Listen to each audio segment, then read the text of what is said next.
Assalamu alaikum 10th class. We are going to solve the numericals of unit number 20.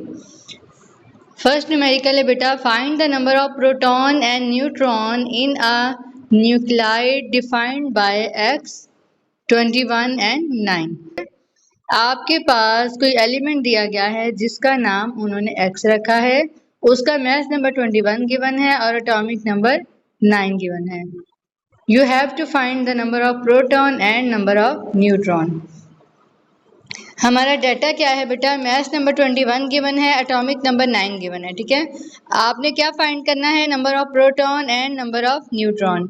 As we know that the number of proton is equal to atomic number.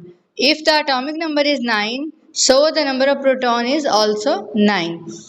We have already discussed the formula to find the number of neutrons. Mass number minus atomic number. Mass number is given 21 and atomic number is 9. 21 minus 9 is equal to 12. 9 protons and 12 neutrons. This is the result. Next numerical number 20.2. Data में बेटा हमें क्या given है, carbon 14 की वो remaining amount कह रहे हैं 25% रह गई है. ठीक है, तो 25% अमाउंट कितनी बनती है, 1/4 बनती है, 1/4. और कार्बन की हाफ लाइफ कितनी है, 5730 years. You have to find the age of the fossil. ठीक है, हमने फॉसिल की एज फाइंड करनी है. वी नो दैट कि 1/4 को हम इस तरह लिख सकते हैं 1/2 का स्क्वायर.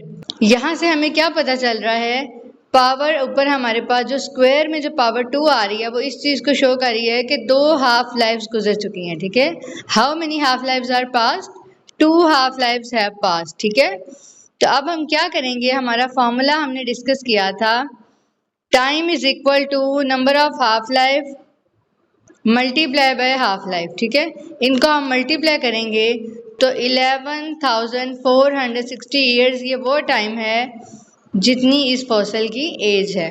नेक्स्ट मेथड देखें 20.3. इसमें हमारे पास इनिशियल मास गिवन है 400 ग्राम्स, हाफ लाइफ दी हुई है 10 इयर्स और टाइम इलेप्स्ड मतलब डेल्टा टी जिसको हम कहते हैं, डेल्टा टी हमारे पास क्या है 30 इयर्स. हमने उसका रिमेनिंग मास निकालना है कि उसकी अगर हाफ लाइफ 10 ईयर है तो 10 ईयर पास होने के बाद उसका कितना मास रह जाएगा. ठीक है, पहले हमें पता है बेटा कि number of half life find करने के लिए हम क्या फॉर्मूला लगाते हैं, delta T divided by half life.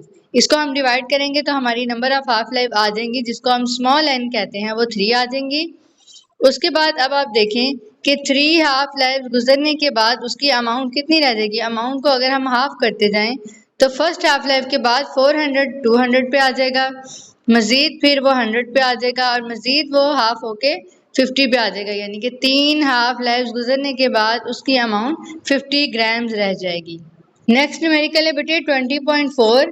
Data हमारे पास गिवन है, हाफ लाइफ 64 मंथ दी हुई है, रिमेनिंग मास जो है वो ओरिजिनल का 8वां हिस्सा यानी 1/8 ऑफ ओरिजिनल है. हमने क्या फाइंड करना है, टाइम इलैप्स जिसको हम डेल्टा टी से रिप्रेजेंट करते हैं. अब बेटे हमने सोल्यूशन में क्या करेंगे, 1/8 को हम इस तरह लिख सकते हैं 1/2 पार 3. ठीक है, अब 3 किसको शो कर रहा है, ये जो क्यूब है 3 है, ये किसको शो कर रहा है, नंबर ऑफ हाफ लाइफ्स को. It means small n is equal to 3. Time elapse किस तरह कैलकुलेट करेंगे, नंबर ऑफ हाफ लाइफ को मल्टीप्लाई कर देंगे हाफ लाइफ से. 3 × 64 is equal to 192 month. It's mean delta T is equal to 192 months. Next numerical is 20.5. Data में हमारे पास गिवन है mass converted into energy 4 mu gram. ठीक है, मास कितना दिया गया है हमारे पास 4 microgram. Speed of light c कितनी होती है, 3 × 10⁸ metre per second. We have to find the energy produce according to Einstein equation is equal to energy is E is equal to mc². m की वैल्यू बेटे हमारे पास given है, ग्राम को जब हम किलोग्राम में कन्वर्ट करेंगे तो हमारे पास आ जाएगा 4 × 10⁻⁹ kg. इसको अब हम मल्टीप्लाई कर देंगे c² से. ठीक है, सारी क्वांटिटीज को जब हम मल्टीप्लाई करेंगे सॉल्व करेंगे तो हमारे पास कितनी एनर्जी आ रही है, 3.6 × 10⁸ जाउल, जिसको अब हम अगर मेगा जाउल में कन्वर्ट करें तो ये 360 मेगा जाउल हो जाएगा. नेक्स्ट न्यूमेरिकल 20.6 में हमारे पास टाइम इलैप्स यानी डेल्टा टी कितना है 420 days, remaining mass 1/8 of original है, ठीक है। हमने पोलोनियम की हाफ लाइफ फाइंड करनी है, ठीक है।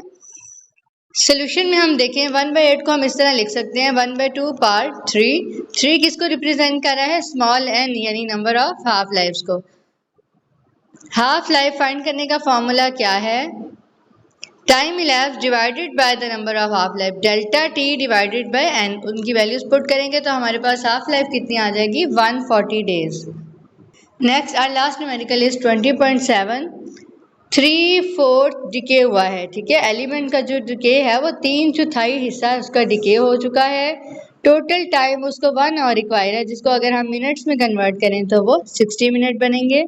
हाँ, we have to find the half life of the given isotope. If 3/4 decays, बेटे अगर 3/4 हिस्सा उसका डिके हो गया है, इसका मतलब है जो रिमेनिंग अमाउंट है वो कितनी है? 1/4। 1/4 को हम इस तरह लिख सकते हैं 1/2 पार्ट 2, ठीक है। पार्ट 2 किसको रिप्रेजेंट करी है? स्मॉल n यानी नंबर ऑफ हाफ लाइफ्स को।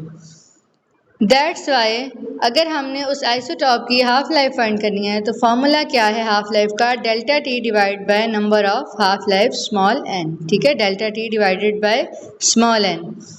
डेल्टा टी हमारे पास दिया हुआ है 60 मिनट्स और स्मॉल n कितना है? 2। इसको हम डिवाइड करेंगे तो आपकी हाफ लाइफ आ जाएगी 30 minutes. Okay 10th class, we will meet in the next lecture with another topic. Thank you so much. Allah Hafiz.